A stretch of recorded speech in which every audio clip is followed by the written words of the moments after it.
Hello and welcome to another episode of the OYNB podcast. My name is Rory Fairbairns and I'm the CEO and founder of OYNB and the creator of the Complete Control program, which is, next to my kids, one of the things I'm most proud of creating is Complete Control.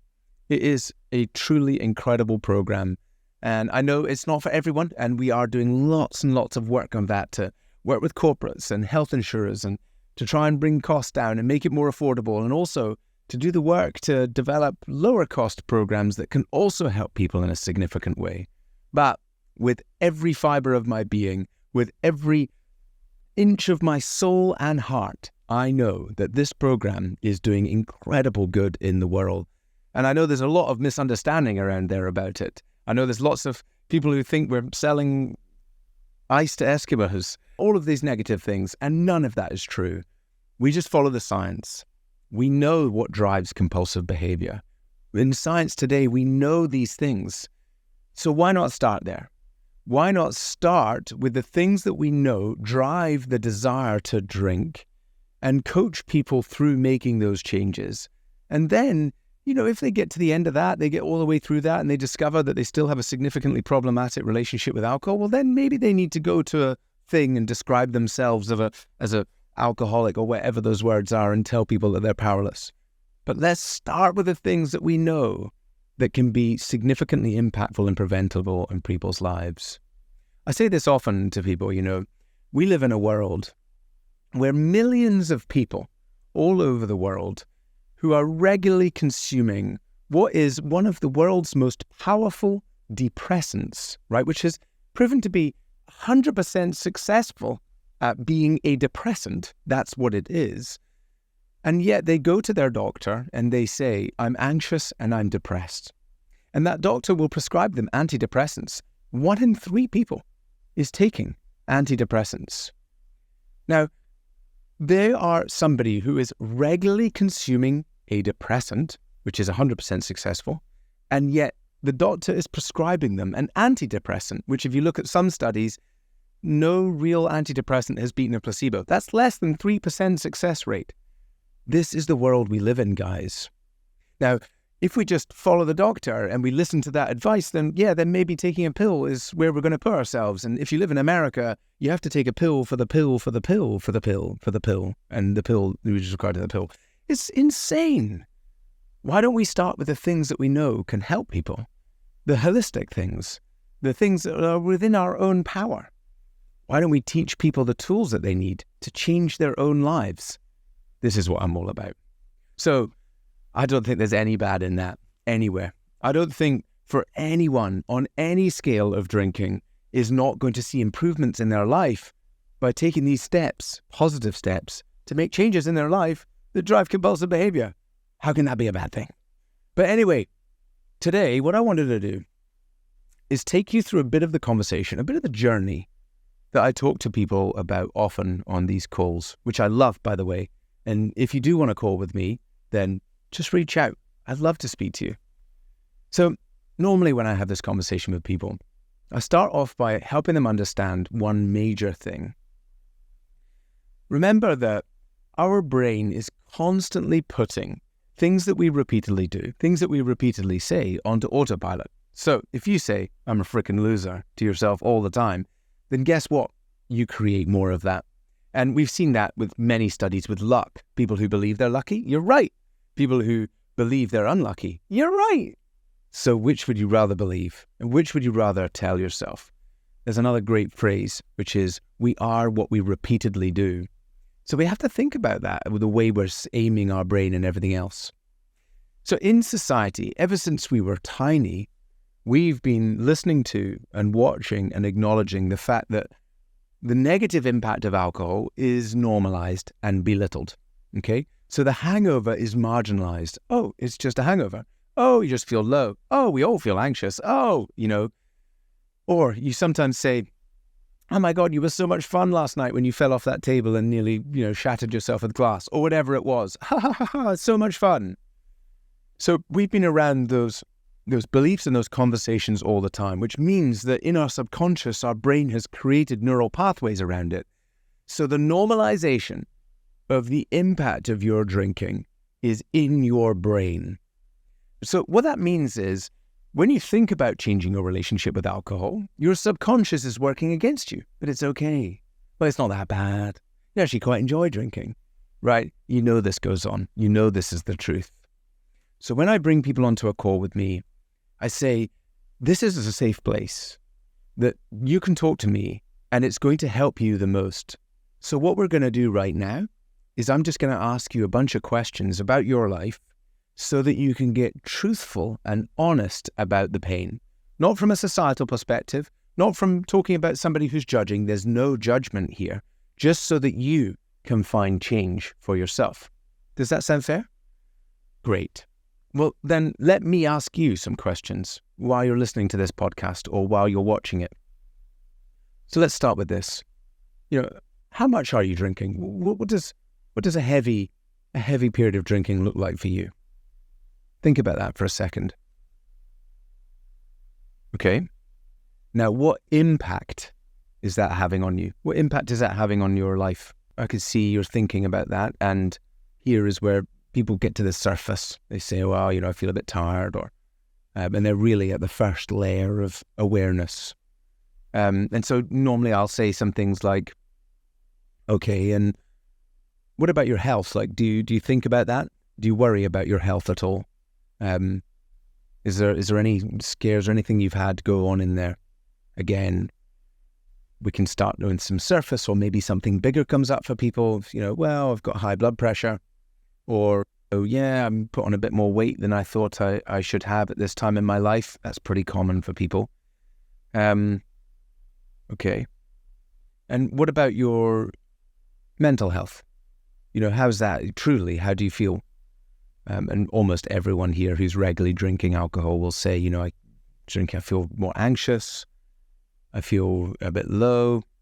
And then they talk about this cognitive load, or ruminating is a common word that people say. This constantly thinking about it. And depending on where they are with their drinking, some people will just say, I look forward to the weekend, or I look forward to the end of the day to take the edge off, or, I might grab a glass of wine and just do half of it, and then I put the kids to bed, and then I'm looking forward to getting back down to having the rest of the drink. So there's this thinking about drinking. And some people will talk about, the brain being very busy, and I just can't quite switch it off. It's the end of the day, and it just helps me transform, if you like, between the person I needed to be to perform at work and then the person I can be at home, which is then relaxing. And then inside that there, I'll say, okay, and so this thinking, this thing, how much is that consuming of you? Would you say it takes a lot of your time, a lot of thought? And for some people, inside that ruminating, there can be problems. So problems with the relationship, or problems with the business, or problems with life, problems with health. There's problems that enter into that rumination. And again, that thought is often driven by the drinking. So we kind of talk around that for a little bit, about those various impacts it's having in their life. Next, if I was to invite your partner onto this call, and this can be quite a challenging one, and, you weren't here, and I was just talking one-to-one with them, and I said, what impact is their drinking having on you and your relationship? And this can be a slightly challenging one for people. They'll either be in the denial phase because we haven't yet built that trust where they feel like they can be truly honest with me. And again, that is most of our drinking. We're always trying to defend. We're trying to avoid the shame, avoid the guilt, so we don't be truthful. And I try to gently pull that forward from them, because it will serve them. The truth will serve them. The ambivalence, the ignorance to it is what keeps them stuck. It keeps you stuck. You belittling the truth keeps you stuck. If you like, you can grab a pen and paper if you have time, as long as you're not driving, when you're watching or listening to this, and maybe write down some of these as headlines. This will serve you. I'm going to take you through a process now, which is going to help you make change.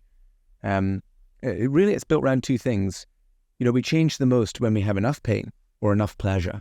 And if we can create both of those, and then understand the gap in between, we will create change for ourselves.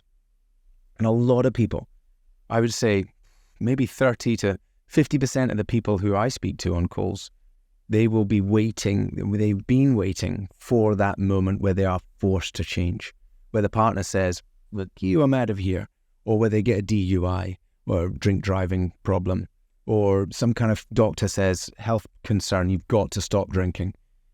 We don't have to wait for that. We don't have to wait for rock bottom. We can create psychological rock bottom for ourselves, and that will help us change. And we're kind of going to do that on this podcast together. Okay, so now we've kind of talked about relationships, and so I bring the partner on. They'll say, well, they're supportive of me, but they would like me to stop drinking. Why? Why would they like you to stop drinking? What is it about the drinking that you think affects them?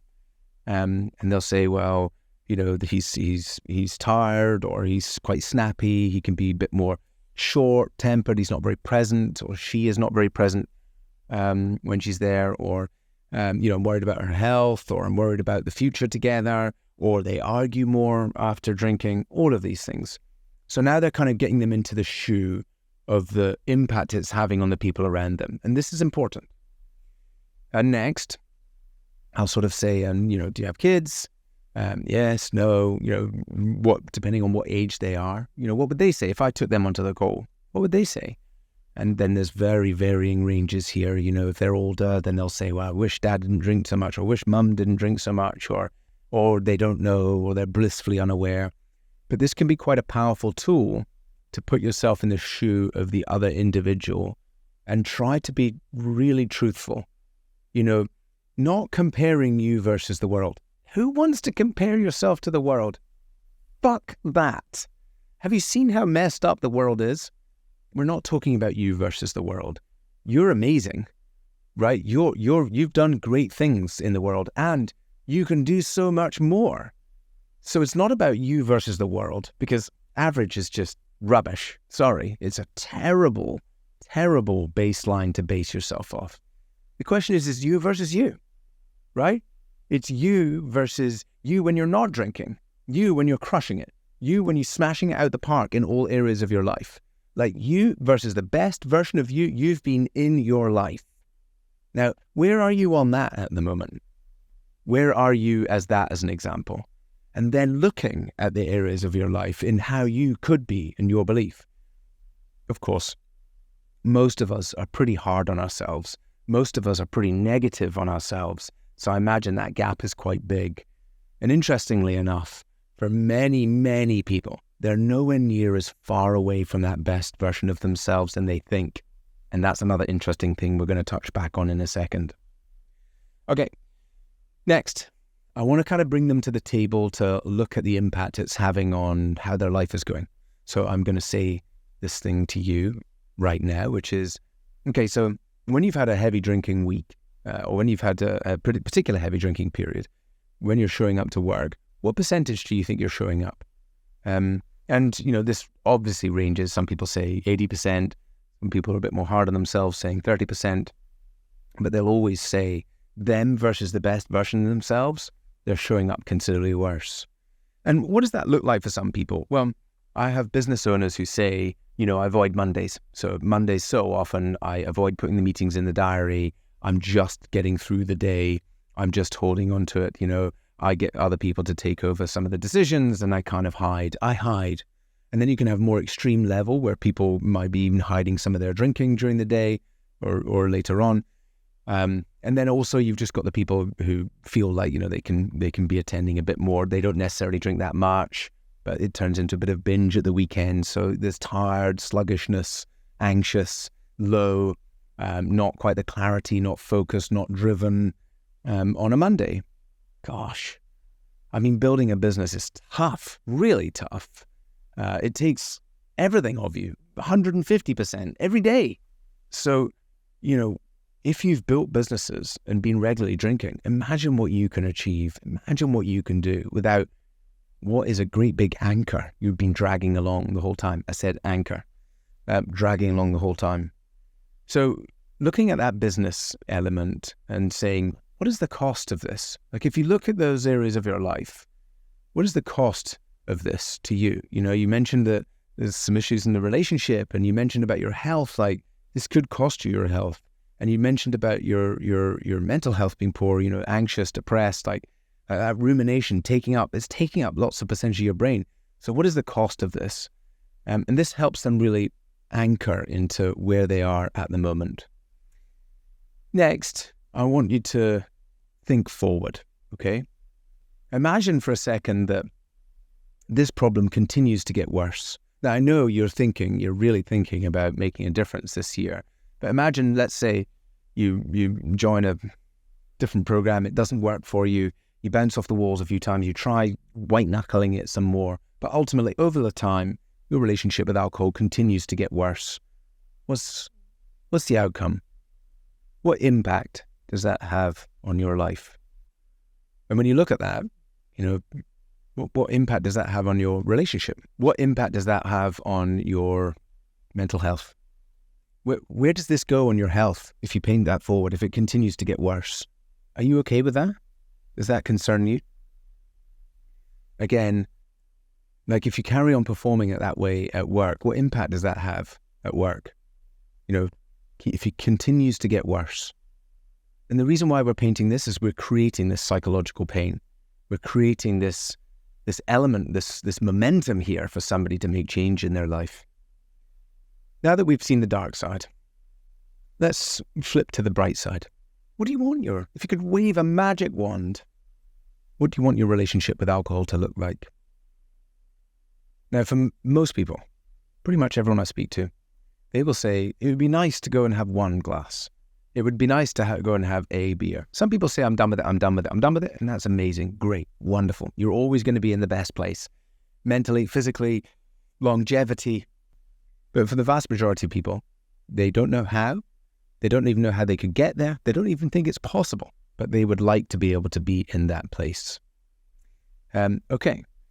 So if you achieved that, if you got it to a place where you could take it or leave it, the vast majority of the time you don't take a drink. This thing is really simple, right? If you are regularly consuming alcohol each week, it is causing significant negative impacts on your physical and mental health. End of story. So I'm not into moderate. I'm not into controlling it weekly. Forget all that. It's something that you occasionally do, rarely do, right? Because you know of the negative impacts it has on your life. So that's where we want to get people to. And I believe for many people, even the majority, that is possible. And we keep showing it. So that's wonderful. Okay. So once we've got that vision there of where you want to be, now what impact is that having on your life? Let's keep going forward. How is your relationship now? What does that look like? What does that feel like? Thinking about being in that place where you mostly don't, right? What does that look like on your mental health? Like all of that rumination gone, all of that anxiety, all of that depression, all of those negative things, like that clear-minded clarity, energy, purpose. How does that feel? What's that doing for your life? And what would that do for your health? You know, now you're probably exercising and eating right and looking after yourself, and you're more determined. You're waking up in the day feeling full of energy and vitality. Like, what does that feel like? Feel into that. Feel into that vision. Now, what about your business? Because we don't just create 100% in businesses. No, that is average.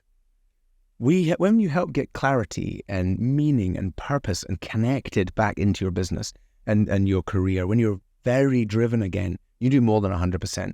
People really go at it. So imagine you're sitting at that 30% or 50% now. What difference would that make for you in your business, in your career, if you were going 120% over the next year or 2 years or 3 years? And what does that feel like?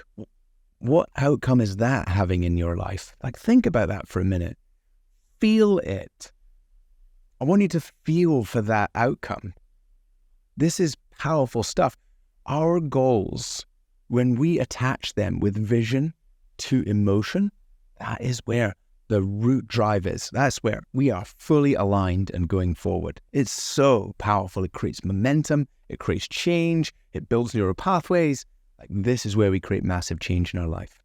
So get clear on that vision of where you want to be.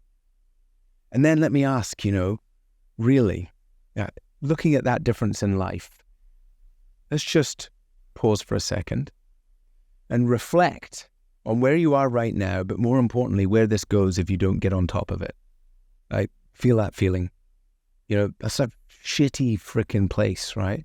It's shit. And a lot of it's happening on autopilot. And more importantly, if you've been trying other things and you've tried and not got there, like, this is not good. It builds even more going in the wrong direction. That's why we need to take massive action, because this vision, the vision of where you want to go, how great did that feel? It feels amazing, right? It feels empowering. It feels strong. It feels true. It feels like you. And I say this to people all the time. Trying to create different versions of people is really difficult. It's incredibly challenging because they revert back. Trying to open people back to the true version of themselves, that is easy. Because it's at their core, at their belief, at their morals, at their very fabric. That is where we want to get people to. So, my next question to hear, and this is a challenging one for you. I want you to think about this one for a second. Why is this important for you to do now? Like, why now? Why is this important for you to do now? Now, most people, when they answer this question, they'll say, I've tried other things, it's getting worse, I need to do something, it's important for me to make a change, I'm not living how I want to live, I'm not feeling how I want to live, my relationship isn't where I want it to be, my business isn't where I want it to be, I'm just not enjoying life, I've only got one life and I really want to live it, I want to discover the best version of myself, I know I can be better, I know I can do better, I want to feel congruent, I want to lead by example, I want to do amazing things in the world and I feel like alcohol is holding me back. These are the things people say. And I'm like, yeah, tick. Yep, tick. Yeah, yes. So if you resonate with those, if those things are what you are saying, then yeah, let me tell you about complete control and why I think it can help you not just change your relationship with alcohol, because that's just, again, the outcome, but make some significant changes in your life so that alcohol becomes irrelevant. Does that sound good to you? I know you've seen some of this stuff, but to just remind you, when I first took a break from alcohol, I did a year. It was amazing. I changed so many things. I got fitter, faster, healthier, happier, better dad, better husband, grew my business, everything improved. And then I went to go out for a drink. And it wasn't just one drink, it was many. I decided to meet some friends at the rugby. And I got to that queue 5 people deep, and I thought, I may as well get 2. And the evening carried on like that. And the following day, I was throwing up in the toilet with my daughter beside me crying and my wife storming out the house. This is when I realized something fundamental. Abstinence does not equal control. So I kind of went on a journey to understand, what is control? Like, is it possible? And I started to delve into the science around compulsive behavior. What drives compulsive behavior? Now, I invested hundreds of thousands of pounds into coaching, psychotherapy, psychodynamic therapy. I've done work at the German Neuroscience Hospital. I've studied the science. I've done tons of technology and all sorts of things like that. And what I looked at or saw was that we've known for a long time the things that drive compulsive behavior. So why don't we start there? Let's start with people with saying, hey, there are things that significantly drive compulsive behavior. Let's help you analyze where you are with those using data, technology, evidence, clarity. And then let's coach you to make those changes in your life so that you don't have so much compulsion. And then let's see where your relationship with alcohol is after it. Now, it turns out with over 300 people through the program that most of those people either go to a place where they completely leave it because they're done and they've had enough, or they have a take it or leave it relationship with alcohol. In fact, early results are saying that 78% of people have chosen to remain alcohol-free and 22% are in a place of take it or leave it, which is amazing. It's phenomenal. But those are early results, and we're looking forward to publishing in scientific studies the evidence that we are gathering. So what are those core drivers? Number 1, the driver for the vast majority of us, the thing that is creating compulsion and we don't even realize it, is our past experiences as a child. Now, normally, we all have things that can happen later in our lives that drive these feelings. But when we're between 0 and 7 years old, our prefrontal cortex has not yet switched on. And that's the melon just behind our forehead. Now, that area of the brain is used for rational decision making. Okay, so today, when somebody says, "You're an idiot," You're like, oh, that's somebody who hasn't slept well. That's the prefrontal cortex rationalizing. But as a child, when somebody shouts at you, when somebody spanks you, when somebody leaves you alone to cry it out, when you are denied love from a parent, when you're bullied, all of those things, they are significantly impactful because we cannot rationalize them.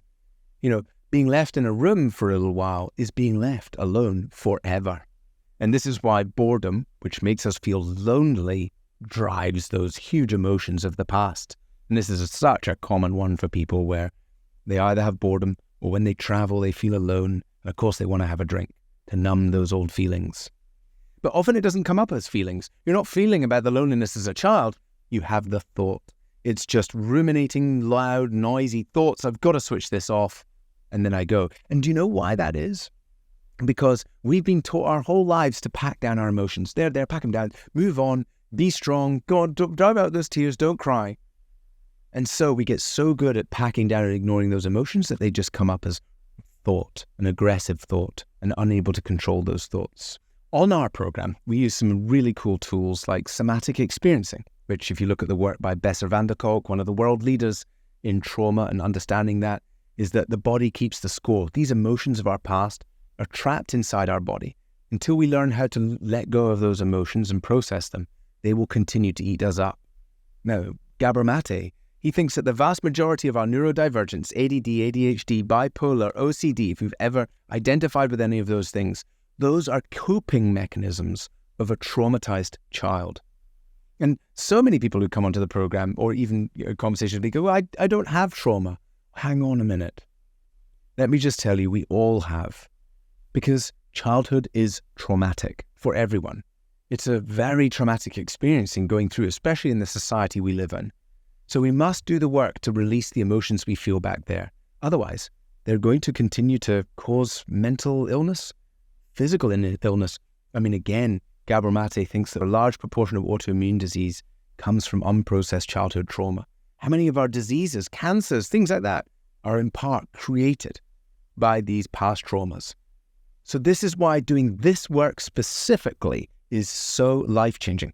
One of the leadership at MGM Studios said to me, Rory, this has changed who I am. Those are some big words. So don't be afraid of this. Thanks to me spending 30 years in talk therapy, we don't use a lot of that stuff. The somatic experiencing is actually so much easier to describe an emotion and let go rather than talk about the past for hours and hours and hours and hours on end. But trust me, this work is the work that will transform your life the most. Let's pause just for a brief moment. I just want to share with you some of the heartfelt feedback from our incredible Complete Control community members. Listen to this. I don't know how I signed up. I think I just got an ad on Instagram and just got a whim, just hit the button and did a call and then signed up and didn't really consciously think much about it. And then after that, I was like, what did I just sign up for? Wait a second here. Like, far exceeded my expectations. I'm usually extremely skeptical, so I don't know how I even signed up in the first place, but whatever it was. So it's just amazing how like the transformation that I've seen, and even the drinking part is just kind of it was the Achilles heel, but it's kind of just the superficial problem. And it's like, once I kind of clear that up, there's so much more possibility. And the exploration discussions with Gary, with Candace have just been so powerful, and they both kind of focus on a different area. And then with Glenn kind of looking at my data, and with my cohorts or classmates, or, it's just been everything has just been so powerful and kind of supportive of, completing the whole picture of how I do this. So just really grateful and also just feel more grateful, and not only just for all of you, but just in life in general. It's just a little bit more clarity and peace and calm and so forth. So I am incredibly grateful for this entire program, everybody on this call, and everything that we were able to experience. I think that it delivered more than I expected. Honestly, I like I've said before, I've done a couple of challenges and different things. And I think that this, beyond examining my relationship with alcohol and making, I think, pretty good strides in staying alcohol free. I think it taught me a ton about myself and how to like examine my habits and my thoughts and those kind of patterns and ways to approach the things that worried me the most in this experience have just been invaluable. I think I'm leaving feeling stronger in general, more self-aware in general, and just really more anchored in who I want to be and what my values are and how I can, take better steps to achieve those. So it's been fantastic for me. And then again, our team, I really appreciate all the feedback and support from every single person on this call, but my cohort as well. It's been great. So I love everybody that I've met here. I have loved the program. I am not an emotional person like this, but this has changed my life. It has given me a life. And there's other things I need to do too. But I don't have to do with alcohol anymore. So thank you. It's been an amazing journey and I appreciate the professionalism. Whenever I feel the stress, there's something that I can go back to everybody and the sharing from everybody and the professionalism of the program. So I loved it and I've grown a lot. So loves and kisses. One word is transformational. That's a word that's been bandied about for decades, but in this, it is absolutely accurate. If I was to use one word, this was a great investment. It's not self-help, it's self-realization. It's super powerful, but it exceeded my expectations. Or maybe it was Sharon who said that. Or maybe I'm exceeding my expectations, and I like that. I mean, the program has been I'm hugely grateful for the program. I think the journey for myself has been amazing. I mean, I remember telling, I don't know if it was Candace or Gary, the first 3 or 4 weeks of the program, I was like, I can't stop thinking about not drinking. It's in my head. Every day I'm thinking about not drinking. And it's like now I'm not even thinking about it. It's just like my life has sort of stepped on. I'm excited about the future. Things are looking good. I just love sharing the things people are saying about our complete control program. Okay, let's get back into the episode. The next thing to talk about is stress. And I always say, do you have much stress in your life? Ha ha ha. Oh, some people are like the duck furiously paddling on the surface of the water, super calm, taking all that stress internal. And other people are very outward, like me. You know when I'm stressed. Trust me. So what we're going to do is we actually help people see their stress in data. This is incredibly powerful technology because it shows you minute by minute whether your central nervous system is in fight or flight or recovery. Now, for most people, they spend not only most of their day in fight or flight, which means that your organs and your brain and things like that are not really getting a chance to recover, but because they drink, they are also not getting recovery at night. And guess what that means? It means that you wake up the next day and, preordained outcome, need a drink at the end of the day. Well, during this program, we're going to teach you some very simple math. A stressed out central nervous system, which does not get recovery during the day, will always require numbing in the evening. Now, you can abstain from alcohol all you want, but it will just turn into binge watching Netflix, doom scrolling social media, porn, gambling, you name it. Because a stressed out central nervous system will always require that numbing. There's a wonderful book, The 7 Habits of Highly Effective People by Stephen Covey. And in it, he has the quadrant, urgent, not urgent, important, not important. Now up here in the quadrant, well, the other side for you, probably here, up here, quadrant 1, which is urgent and important, is where the most of us spend most of our time. Answering emails, rushing between calls, fight or flight, go, go, go, go, release cortisol, high stress. And in the book, he shows us that if we spend all of our time here, we will always divert back to quadrant 3. Quadrant 3 is binge watching Netflix, doom scrolling social media, having to take time out, distract myself, numb out with alcohol. So if we want to be leaders, if we want to show up great in the world, then we must spend even the majority of our time in not urgent, but important. And guess what? That's doing this work. It's getting clear on your beliefs, your values, your vision, your strategy, what you're trying to do, the great thing that you're trying to achieve. When people are standing beside your graveyard, what are they going to say is the impact that you had? And this is important for us. We are purpose-driven, challenge-driven human beings. We need challenge. We need purpose. This all lines into stress beautifully. Now, the thing about stress is, once you've seen this in data about how poorly you're managing your stress and that you've never been taught the true tools to deal with it, it's actually really simple. Integrating powerful techniques and tools will help you return back to recovery. For instance, the physiological sigh. One simple breath work, right? 2 inhales, long, slow exhale is one of the fastest way to bring your central nervous system back into recovery. And guess what? When you do that in the day after a busy Zoom call or a board meeting, suddenly you spend the rest of the day in recovery instead of being fight or flight, non-recovery. There's another thing that's really interesting from science here, and that is that recently they showed that not only does alcohol produce cortisol, which means it sends you into fight or flight, but alcohol consumption over time increases cortisol production, which means that the more you drink, and over the longer time, the more you're reducing your ability to deal with stress. Now, if you wind forward with that, you're going to be stressed out by light change, by sound change, by pain, noise, any of those crowds. Now, do you want to spend your final years like that, triggered by these things? More stressed out by that?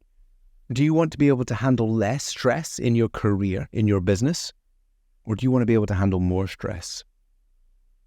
I recently had Dr. Rajita Sinha from Yale University on the podcast, 35 years, head of addiction research at Yale University. She turned around to the board a few years ago and said, I want to change the name of the department.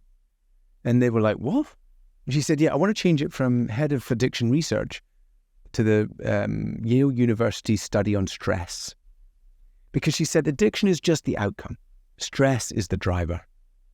So we must do the things to mitigate that stress. The stress goes up and down. We have different levels of stress. Food we eat can be stressful. Caffeine is stressful. Alcohol is stressful. Past traumatic experiences not dealt with is significantly stressful on the central nervous system. So we can increase our ability to deal with stress by removing some of these factors. I bet you didn't know most of this, right? Just reflect on this for a second about how much you have been thinking about changing your relationship with alcohol, how many people you've spoken to in your life, and why nobody has said this to you. This should make you angry. It makes me angry, and it makes me really passionate about the work that we are doing, because I know that we are helping people. So, after stress, let's talk about the Oura Ring. Now, if you're watching the YouTube, I'm flashing my Oura Ring here, which I wear on my right hand wedding finger. The Oura Ring is really used as an ass kicker. Yes, I'm talking about extreme accountability. Accountability is key to behavior change. When we did all our research around this program, it's so key for accountability. So I was like, well, what's one step back from me being in the room with these people kicking their asses? And this is where we came up with the Oura Ring. It allows us to have a dashboard in the back and monitor all of that data. We can track sleep, exercise, meditation, breathwork, and a host of other things. And those 4 habits are what we are primarily keeping you accountable to. Sleep. Sleep deprivation is a torture device. If sleep is bent out of shape, everything else is bent out of shape. In fact, sleep deprivation means that you're waking up and wading through treacle the next day. Everything is harder. So we must start there. And sleep is a skill. It's a skill that we're not taught. We need to teach ourselves sleep. So going all in on making sure we can get good sleep is absolutely critical. Next, exercise. Non-negotiable. We're going to instill in your brain a simple fact. Stanford University described exercise as a bubble bath for the brain. There are neurochemicals in our muscles, which when we stretch or break those muscle fibers are released into our brain. They're one of the world's most powerful antidepressants. So what I need to instill in your brain is how you feel about showering your body, you're going to feel about exercising on your brain. Now, figure this out. You wouldn't go out in public after 3 days without having a shower. Why? Because you'd stink. Sometimes when I go to Mull, I can't be asked to shower for a while, but I'm on the Isle of Mull and I'm living rugged and I love it. But for the majority of us, we shower almost all the time. It regularly becomes this thing where I must clean my body. I must clean my body. So we're going to instill that in your brain. A same thing about exercise. It's a non-negotiable. And there are a few factors into there. If we don't maintain these things, we start to steer down into fuck it. And as we steer down, if we're not exercising, not sleeping right, not doing those things, when you get to fuck it, the gloves are off. There's no control, right? You cannot control that steep decline. The big fuck it button is pressed and you start to destroy your life. So this is why they are non-negotiable. We must maintain those things. And that's why we are so extreme with the accountability. Then we talk about meditation and breath work. Lots of people come on and say, well, I've tried meditation, it doesn't work. Simple. Meditation is a massive tool in helping people change their relationship with alcohol, any kind of behavior change. So for us, it's non-negotiable. Forget about what you think about meditation. And imagine for a second, I've told you to go and learn a very complex language like Mandarin if you didn't know it already. And think about how you would treat yourself on that journey. You'd say, gosh, well, I mean, that's going to take me years to learn Mandarin, and then I'm going to show up and I'm going to learn a bit and I'm going to be rubbish at it. Let's apply the same thing with meditation. Why do we expect ourselves to be really good at it from the get-go? Forget that, right? Have compassion. All you have to do is practice. You're going to put the headphones in, press play, and you're going to do that hundreds of times before you're even going to start to be able to speak a few words of the language. Okay? When you treat it like that and you stretch out the journey and you go all in, it will change your life. And then breath work, as we talked about, the physiological side, tools like that to calm down the central nervous system. We have to calm down this stress, or getting to a place where we need to numb out is going to a preordained outcome. Let's not get there. Let's calm this thing down. I've got a wonderful analogy that I share with people, okay? Imagine for a second those little car toys that have like a little dynamo in them. And when you push them, you push, they shoot off because they gather that energy up over time. Well, that's you and your central nervous system every day, okay? You come in and you start to drink some coffee, go to stressful meetings, and you keep pushing and pushing and pushing and pushing. Now, what happens is you get home at the end of the day, and that's the first time you put the car down, and you're expecting to switch off, but guess what the car does? Shoots off into the distance at 1,000,000 miles an hour. And how can you calm down? That's why you need a drink to take the edge off. So what we're going to teach you in this program is that if you just do something very simple, that when you're pushing and winding up that central nervous system, just pause at the top, just for a second or two. Allow the dynamo to get its energy out, and then push it again, and then push it again, and then push it again. And then when you get to the end of the day, that dynamo is just going to put it down and the car will go, and you go to bed, fall asleep beautifully. We must calm down our central nervous system. There are a few factors into here because our past experiences and trauma can create a dysregulated nervous system. And if you don't change that, if you don't do the work to mitigate a dysregulated nervous system, then desiring significant numbing and compulsive behavior will always be there for you. And that's getting towards addiction, where you'll just swap alcohol and find something else. But we know you can do the work and change that. Okay, so those are really the 4 non-negotiables in there. And next, we start to look at those psychological areas. Relationships. Bent out of shape, relationships will drive compulsive behavior. Connection. If everyone around us drinks like a fish, then when we choose to drink less or not drink, we will become more disconnected from the people we love. Well, guess what? You cannot be disconnected. Human beings, unless you're a sociopath, will not stay disconnected. So therefore, you'll always come back into drinking, which is, I'm sorry to say, one of the journeys we all must go on is we must create a group of like-minded people who are living how we want to live. That doesn't mean you need to get rid of all of your friends, but it does mean you need to shake it up a little bit. It means you need some social events where people are choosing not to drink or drink less. It means you need to hang out with some people who are living how you want to live. And that's one of the reasons why we create such a powerful group. We create a group of business leaders, executives, high achievers. A group where people are not talking about waking up in the morning and pouring whiskey on their cornflakes. No. What they're talking about is, I want to double my business this year. I want to be more present with my kids. I want to improve my marriage and make it so that we're more in love than we ever were. I want longevity. I want peak performance. I want optimal health. And in order to achieve those things, I know I need to drink less alcohol. And so that is an incredibly powerful, inclusive, inspiring community. It's more like a mastermind than it is just some kind of random community. So it's very, very powerful. I always say this, that we were looking back over research and we found a study looking back over 30 years of a health intervention that were more likely to have impact on an individual. And they found one outlier.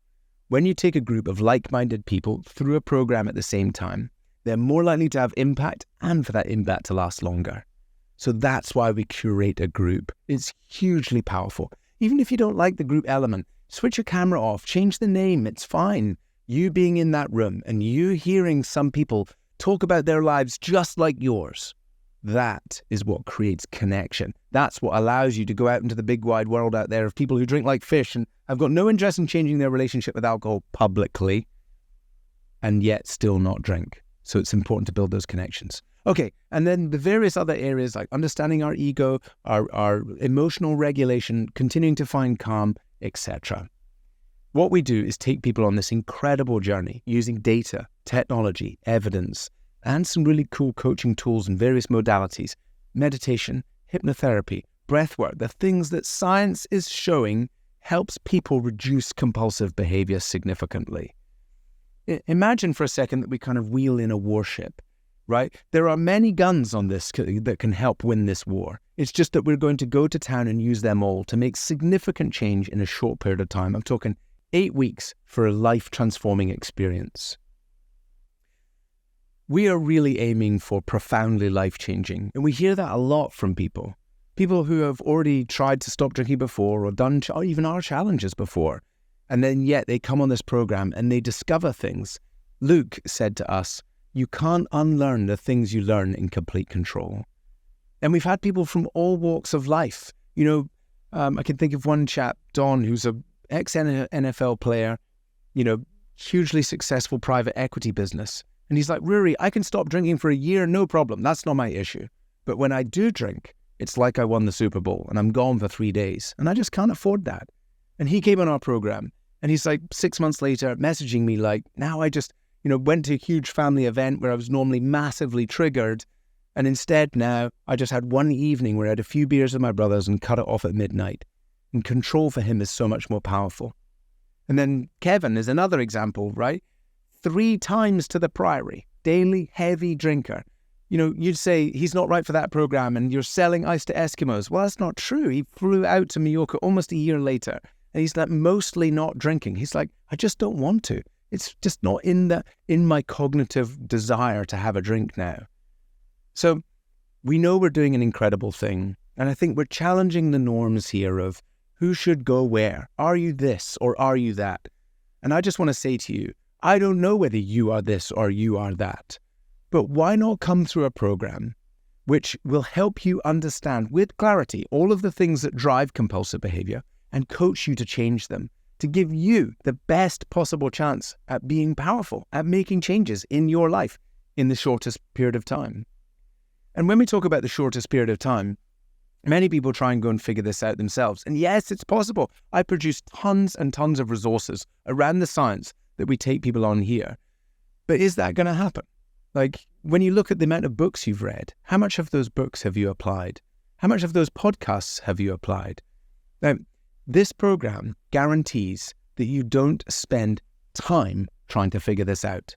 We shorten down the time required for you to do it so that you can get to the bottom of this in the fastest way possible. And I don't know about you, but we have a very finite resource in our life, and it's time. Would you rather spend another year and another year and another year trying to figure this out? Or is it time for you to finally figure it out? Make those changes in your life and build the best version of yourself. That's what we want to do here. Okay. Well, that's kind of the journey I take people on when I speak to them. I hope that's been interesting and reflective for you. I hope that stirred some insight and interest.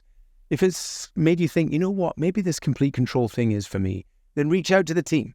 Email us, info@oneyearnobeer.com. Hit us up on social media. I believe with all of my heart and soul that this program is profoundly life-changing for people. It is what we should be doing for everyone. Before rehab, before they go into all of those things, let's put them through this and help them make those changes that they can in their lives. I appreciate it's not for everyone. Unfortunately, I can't do 24-hour monitoring, send technological devices for free. I wish we were sponsored by the government. I wish more health insurers were helping us. I wish more corporates were paying for it. We're working on all of that stuff, and we will be, so that we can bring this to more people. So that is what we're up to here at 1 Year No Beer, focused on complete control. I will say that we have the wonderful episode coming out on Rich Roll podcast on the 8th. I'm so excited to see this go live. I loved speaking to Rich Roll, and I loved the fact that he is very 12-step recovery, and yet he was willing to have this conversation with me. And I think it's so important, and just a massive shout out to Rich Roll for having us back on the podcast. There are a few other big podcasts coming, so I'd appreciate you sharing this message, share this podcast, share the ones that are coming out there. You never know who is on your friends list who is quietly just ignoring the truth, because that's what society does, but got this gnawing in the back of their mind that alcohol is causing me more trouble than they realize. And it is. This year's going to be an amazing year for us. I hope it's going to be an amazing year for you. We're here to support you in every way. Of course, it's not just complete control. There are challenges. There's Challenge Plus, which is an incredible program with group Zooms to support you. There are lots of other coaching tools and things like that available. If you need any support, just reach out to us. The team is always here. If it's another year alcohol-free for you, you're amazing. Thank you for being a part of OYNB, and I hope 2024 is an incredible year for you. Thank you.